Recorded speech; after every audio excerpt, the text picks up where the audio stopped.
तो भाई अब तक हम लोग इसी बारे में बात कर रहे थे कि रेसलमेनिया इतनी पास आ गई है और डब्ल्यूडब्ल्यू की जो स्टोरी लाइन है वो बढ़िया नहीं हो रही है। अब मैं आपको एक ऐसी स्टोरी बताने वाला हूं कि आप बोलोगे रोहित भाई ये क्या बात बता रहे हो आप हमें, and this is not just the story line, this is the reality. तो कल की स्मैकडाउन में कुछ ऐसी चीजें हुई हैं जिसने डब्ल्यूडब्ल्यू को ऑलरेडी इस वे में इफेक्ट कर दिया है, जो आने वाले कुछ टाइम में डब्ल्यूडब्ल्यू कैसे फंक्शन करने वाली है उसके ऊपर एक बहुत ज्यादा बड़ा असर डालने वाली है। बहुत सारी बातें मैं आपको बताने वाला हूं, तो कॉन्टेक्स्ट के लिए सिर्फ इतना बता देता हूं कि डब्ल्यूडब्ल्यू के क्रिएटिव लोग और डब्ल्यूडब्ल्यू के जो असली मालिक लोग हैं, क्योंकि डब्ल्यूडब्ल्यू की स्टोरी लाइन को जो चलाते हैं वो दिखता ऐसे है कि ये डब्ल्यूडब्ल्यू के मालिक हैं, क्योंकि उनके ऊपर डिपेंड करती है बात कि कौन चैंपियनशिप जीतेगा, किसको मिड कार्ड में डालना है, किसके पास कौन सा टाइटल आना चाहिए, किसको कौन सी स्टोरी में कब इन्वॉल्व होना चाहिए। तो ऐसे डे टू डे फंक्शन में अगर आप देखोगे तो लगता है ऐसा कि हाँ डब्ल्यूडब्ल्यू के करता धरता ये लोग हैं, लेकिन असली इंसान वो होता है जिसके पास सबसे ज्यादा पैसे होते हैं उस कंपनी में इन्वेस्टेड, और इस केस में वो नाम है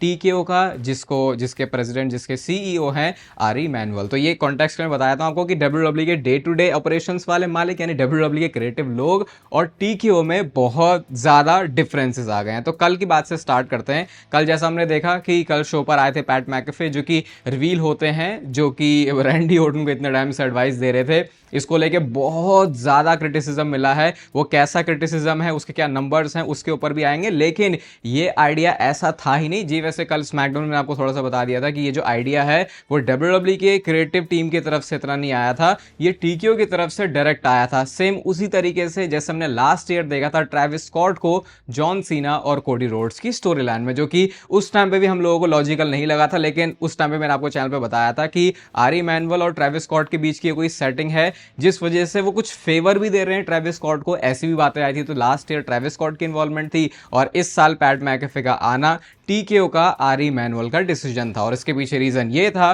कि डब्ल्यूडब्ल्यू के जो क्रिएटिव लोग हैं वो इतनी अच्छी स्टोरी नहीं लिख पाए हैं, जिसकी वजह से आरी मैनुअल को ऐसा लगता है कि यहाँ पे एक ऐसे बंदे को लाने की जरूरत है जो कि हमारे रेसलमेनिया की जो टिकट्स हैं उसकी सेल्स को बढ़ा सके। तो इस वजह से पैट मैकेफे यहाँ पे आते हैं। डब्ल्यूडब्ल्यू के क्रिएटिव रूम में ये आइडिया डिस्कस ही नहीं हुआ था कि पैट मैकेफे को यहाँ पे आना है, क्योंकि ये डब्ल्यूडब्ल्यू की क्रिएटिव टीम से था भी नहीं। तो फिर यही माहौल था कि भाई आज क्या होने वाला शो पर, लेकिन क्रिएटिव हेड क्योंकि ट्रिपल एच है, डायरेक्ट उनकी बात हुई टीकेओ वाले लोगों से, तो उस वजह से उनको इस आइडिया को अप्रूव करना पड़ा, क्योंकि उनके पास कोई ऑप्शन भी नहीं है। ट्रिपल एच अगर आपको ऐसा लगता है कि डब्ल्यूडब्ल्यू को चलाते हैं तो यस वो चलाते हैं, लेकिन वो भी किसी के अंडर काम करते हैं। वो एक तरीके से कंपनी के एम्प्लॉय हैं, जो उनकी सीओओ चीफ कंटेंट ऑफिसर वाली जो पोजीशन है, जो उनका रोल है वो है। जब चाहे उनको कंपनी से निकाला भी जा सकता है, कोई बहुत बड़ी बात नहीं होगी। तो ये आइडिया किसी भी तरीके से डिस्कस हुआ नहीं था क्रिएटिव रूम में। और उसके साथ साथ ईएसपीएन और टीकेओ के बीच में भी कुछ बातचीत हुई थी। अभी आपको पता है जो यूएस है वहां पे जो डब्ल्यूडब्ल्यू के पीएलईज हैं वो ईएसपीएन में आते हैं। जैसे वो रेसल पलूजा वाला फालूदा हम लोगों ने देखा था, वो क्यों था,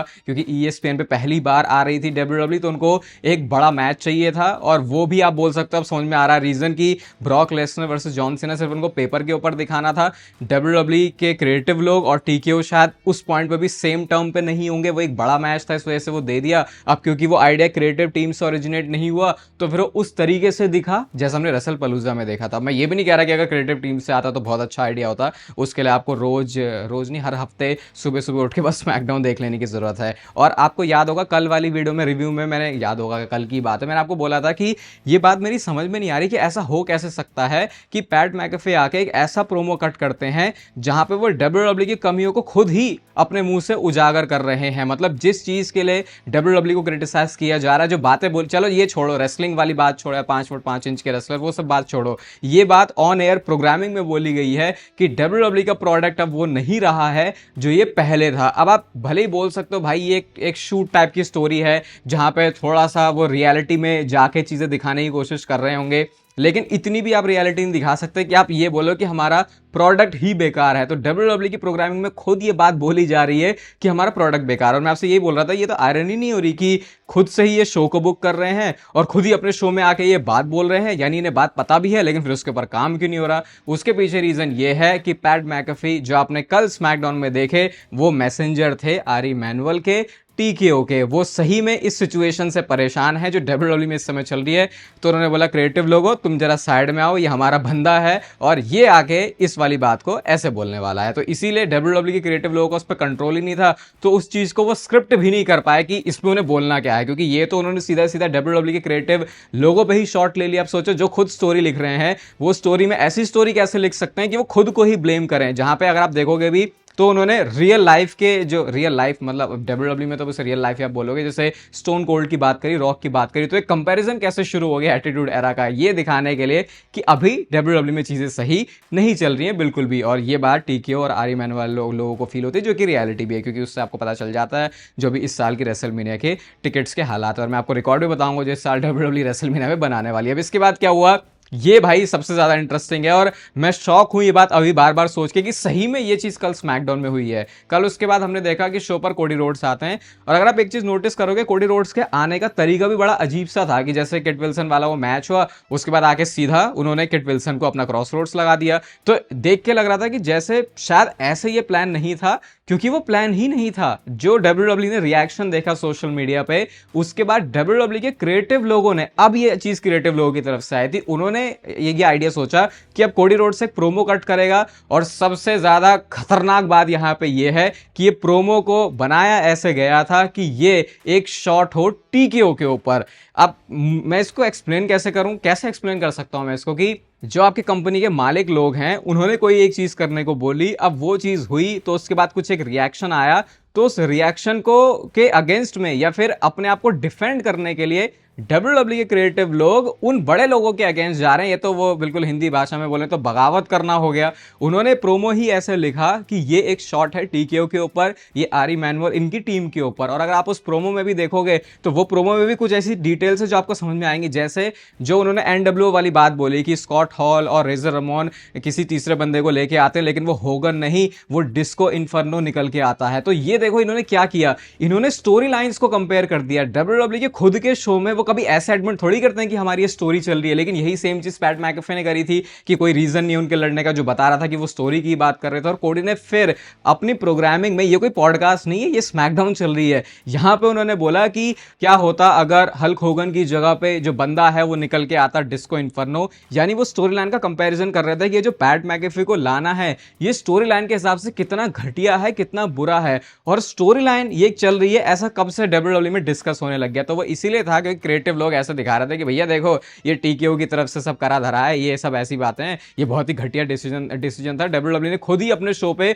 उसी चीज को क्रिटिसाइज कर दिया, कोई स्टोरी में नहीं हो रहा, ये सिर्फ ये असली में हो रहा है। और उसके बाद फिर कोडी रोड्स ने वो जो लाइन बोली जहां पे वो कहते हैं कि अब क्या करोगे तुम लोग, मुझे फायर कर दोगे, तो वो चीज बिल्कुल वैसे ही थी कि जैसे वो डायरेक्ट जो है टीकेओ के से बात कर रहे हैं, ना कि वो फैंस को एड्रेस कर रहे हो, ना कि वो इस वाली स्टोरी लाइन में चीजें डाल रहे हैं। और अगर आप कोडी रोड्स के रिएक्शन भी सही से देखोगे, वैसे बंदा बहुत अच्छा एक्टर है, लेकिन कहीं ना कहीं देख के तो ऐसा लग रहा था कि ये बहुत ज्यादा पिस्ड ऑफ हैं। और डब्ल्यूडब्ल्यू के क्रिएटिव लोगों को भी टीकेओ की इन्वॉल्वमेंट जो लास्ट ईयर भी रेसलमेनिया में हुई थी, इस साल भी अब रेसलमेनिया में हो रही है, वो चीज पसंद नहीं आ रही। और इस वजह से वो कोडी रोड्स का प्रोमो रिप्लाई था टीकेओ, आरी मैनुअल, इन सारे लोगों के लिए। मतलब पहले उन्होंने अपना काम कर दिया, उसके बाद उन्होंने अपना काम कर दिया, और ये सिर्फ एक ही स्मैकडाउन के एपिसोड में हुआ है। तो पैट मैकेफे का ये आना टीकेओ का डिसीजन था, डब्ल्यूडब्ल्यू के क्रिएटिव लोगों के बात पसंद नहीं आई। उसके बाद उन्होंने रिएक्शन देखा, गालियां पड़ी ट्रिपल एच को, जो कि थोड़ी बहुत पढ़नी भी चाहिए, भले ही इसमें उनकी इतना लेना देना नहीं है, लेकिन अगर आज इस हालात तक आए हैं कि रेसलमेनिया के लिए टिकट्स अच्छी नहीं हो रही है, फिर उतनी ज़्यादा हाइप नहीं हो रही जैसा पिछले कुछ सालों में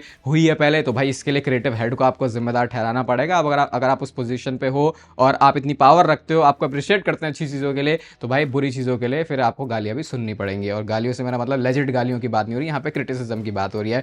अब आगे क्या होने वाला है, सबसे पहले तो देखो जो डिसलाइक्स हैं यूट्यूब पर इस पे, तो भाई 1 लाख से ऊपर हो चुके हैं। ये नंबर तो आप सोच लो कैसे कैसे जाना था। बाकी केज मैच के ऊपर स्मैकडाउन के एपिसोड को 0.58 रेटिंग मिली है। और ये भी वैसे वोट करने वाले बहुत कम ही लोग होते हैं, लेकिन क्योंकि वो सारे ही शोज को वोट करते हैं और बहुत ही पहले से चला हुआ आ रहा है, तो कहीं ना कहीं इसको एक स्टैंडर्ड मानते हैं कि रोड टू रेसलमेनिया में आपका शो ऐसा कैसे जा रहा है कि भाई उसकी 10 स्टार तो छोड़ो, उसकी रेटिंग 1 से भी नीचे, उसकी आधी रेटिंग आई है। तो इस लेवल का क्रिटिसिज्म फिर इस वाले स्मैकडाउन के एपिसोड को भी मिला। और अब यहां से कहानी क्या है, तो भाई एक बहुत सिंपल सी चीज यहां पे नजर आ रही है। ये बात मैंने आपको पहले भी बहुत बार बोली थी, शायद तब इतना ज्यादा वो यकीन ना हो रहा हो, क्योंकि वो ये धीरे धीरे चीजें समझ में आती है। लेकिन ये जो ट्रिपल एच है और ये जो रॉक है, इनके रिलेशन है नहीं भाई, बिल्कुल भी इनके सही नहीं है। WWE में जब भी रॉक आते हैं तो वो एक तरीके से वैसा ही माहौल रहता है कि यार अच्छा इसके अंडर मुझे काम करना पड़ा, क्योंकि भले ही विंस के अंडर में सारे लोग काम करते थे और वो नाखुश रहते होंगे विंस मैकमैन से, लेकिन वो ईगो वाली बात बीच में नहीं आती थी, क्योंकि ये कंपनी, प्रोफेशनल रेसलिंग इंडस्ट्री ही विंस मैकमैन की खड़ी करी हुई है। लेकिन अब वहां पे creative day to day operations में रोल है ट्रिपल एच का। भाई ये ट्रिपल एच के पहले भी ऐसे पंगे रहे, रिफ्ट रही है, बीफ रही है ऐसे सुपरस्टार्स के साथ में, तो अब ऐसा कोई बड़ा बंदा आता है तो उसको लगता है भाई आज इस बंदे की क्या औकात है जो इसके अंडर मुझे काम करना पड़े। इसलिए फिर रॉक की जो स्टोरी लाइन है वो ब्रायन गेविट्स लिखा करते हैं, वो ज़्यादा ट्रस्ट नहीं करते क्रिएटिव लोगों के ऊपर। और रॉक की यारी दोस्ती बहुत अच्छी है आरी मैनुअल के साथ में। रॉक की यारी दोस्ती हर उस इंसान से अच्छी होती है जो थोड़े पैसे वाले होते हैं, तो इसमें कुछ बहुत गलत भी नहीं है ना कुछ सही भी नहीं है, एक बिजनेसमैन ऐसे ही काम करता है। तो टीकेओ इस समय खुश नहीं है बिल्कुल भी जिस तरीके से डब्ल्यूडब्ल्यूई अभी चल रही है।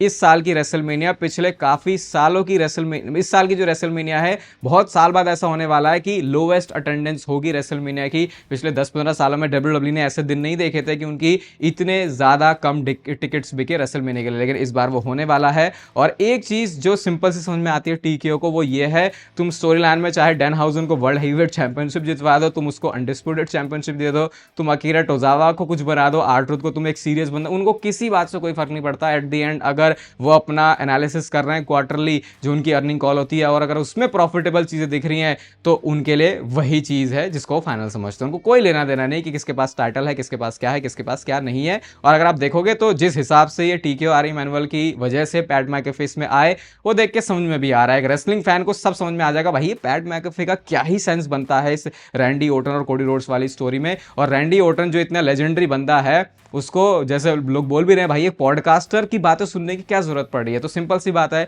टीकेओ को चाहिए प्रॉफिट्स, और वो प्रॉफिट इस समय डब्ल्यूडब्ल्यूई के क्रिएटिव लोग अपनी अच्छी स्टोरी लाइन से लेके आ नहीं पा रहे। और भाई इनके बीच में प्रॉब्लम्स ऐसा नहीं है, ये तो अब बिल्कुल सामने से दिख गई हमको स्मैकडाउन में। अब तो अगर आप डर्ट शीट्स की बातों के ऊपर जाओगे आपको वो भी देखने की जरूरत नहीं है जो स्मैकडाउन देखी, और अगर आप अपना दिमाग के सारे चक्षु खोलोगे तो आपको बात समझ में आ जाएगी। और यही हमने रिसेंटली भी देखा था कैसे रोमन वर्सेस कोडी रोड्स का मैच होना था और उसके बाद फिर टीकेओ के थ्रू रोमन रेंज जाते हैं। तो मतलब ये कहीं ना कहीं आप बोल सकते हो एक बहुत क्लियर डिवीजन यहाँ पे नजर आ रहा है। रोमन रेंज को भी बहुत ज्यादा कुछ पसंद नहीं है ट्रिपल एच के अंडर ऐसे काम करना, और इसी वजह से कितनी सारी डब्ल्यूडब्ल्यूई ने यहाँ पे काम करे कि कोडी रोड्स और रोमन रेंज के मैच को अवॉइड किया जा सके, और फिर उन्होंने वो अवॉइड कर भी दिया। और अब जो मैच है वो रोमन रेंज का है। तो ये बैक स्टेज स्ट्रगल, ये जो पावर स्ट्रगल है वो तो हमको पहले ही पता चल गया था, ट्रिपल एच वाला, रोमन रेंज वाला, रॉक वाला, लेकिन अब ये पूरी तरीके से एविडेंट हो चुका है। और इसके कॉन्सिक्वेंसेस क्या हो सकते हैं, बिल्कुल सिंपल से कि अभी डब्ल्यूडब्ल्यूई का प्रोडक्ट जिस तरीके से चल रहा है ये कंपनी को प्रॉफिटेबल नहीं लेके जा पा रहा है, और ऐसे में होती है किसी भी कंपनी में